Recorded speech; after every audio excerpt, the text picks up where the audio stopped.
ಭಾರತದ ವಿರುದ್ಧದ ಮೂರನೇ ಟಿ20 ಪಂದ್ಯದಲ್ಲಿ ಇಂಗ್ಲೆಂಡ್ ತಂಡವು ಜಯಭೇರಿ ಬಾರಿಸಿದೆ. ರಾಜ್ಕೋಟ್ನ ನಿರಂಜನ್ ಶಾ ಸ್ಟೇಡಿಯಂನಲ್ಲಿ ನಡೆದ ಈ ಪಂದ್ಯದಲ್ಲಿ ಇಂಗ್ಲೆಂಡ್ ತಂಡವು 20 ಓವರ್ಗಳಲ್ಲಿ 9 ವಿಕೆಟ್ ಕಳೆದುಕೊಂಡು 171 ರನ್ ಕಲೆಹಾಕಿತ್ತು.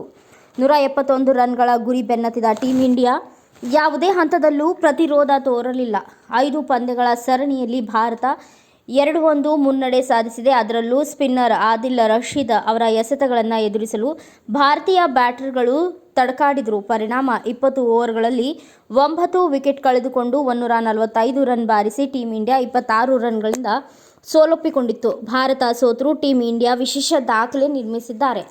ಟೀಂ ಇಂಡಿಯಾ ಪರ ಟಿ20 ಕ್ರಿಕೆಟ್ನಲ್ಲಿ ಮೂವರು ಮಾತ್ರ 2 ಬಾರಿ 5 ವಿಕೆಟ್ ಕಬಳಿಸಿದ್ದಾರೆ. ಈ ಮೂವರಲ್ಲಿ ಅತಿ ಕಡಿಮೆ ಇನ್ನಿಂಗ್ಸ್ಗಳ ಮೂಲಕ 2 ಬಾರಿ 5 ವಿಕೆಟ್ಗಳ ಸಾಧನೆ ಮಾಡಿರುವುದು ಮಿಸ್ಟರಿ ಸ್ಪಿನ್ನರ್ ವರುಣ್ ಚಕ್ರವರ್ತಿ ಇತಿಹಾಸ ನಿರ್ಮಿಸಿದ್ದಾರೆ. ಟಿ20 ಕ್ರಿಕೆಟ್ನಲ್ಲಿ ಓವರ್ ಸ್ಪಿನ್ ಹಾಗೂ ಮಿಸ್ಟರಿ ಎಸೆತಗಳ ಮೂಲಕವೇ ಸಂಚಲನ ಸೃಷ್ಟಿಸಿರುವ ವರುಣ್ ಚಕ್ರವರ್ತಿ ಇದೀಗ ಟೀಂ ಇಂಡಿಯಾ ಪರ ವಿಶೇಷ ದಾಖಲೆ ನಿರ್ಮಿಸಿದ್ದಾರೆ. ಅದು ಕೂಡ ಸ್ಪಿನ್ನಿಂಗ್ ಮಾಸ್ಟರ್ ಭುವನೇಶ್ವರ್ ಕುಮಾರ್ ಹಾಗೂ ಚೈನಾಮನ್ ಸ್ಪಿನ್ನರ್ ಕುಲ್ದೀಪ್ ಯಾದವ್ ಅವರ ದಾಖಲೆಗಳನ್ನು ಮುರಿದಿದ್ದಾರೆ.